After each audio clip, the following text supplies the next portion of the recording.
Біздің мектебіміз 2 ғимаратта орналасқан.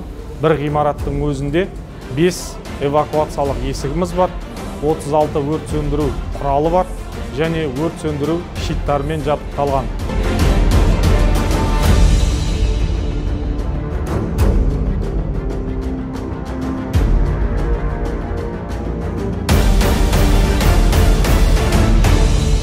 Оқу-жаттығу барысында өртке қарсы және эвакуациялық іс-шаралар пысықталуда. Сонымен қатар мектеп қызметкерлеріне әртүрлі төтенше жағдайлар кезінде әрекет ету бойынша әдістемелік көмек көрсетілді.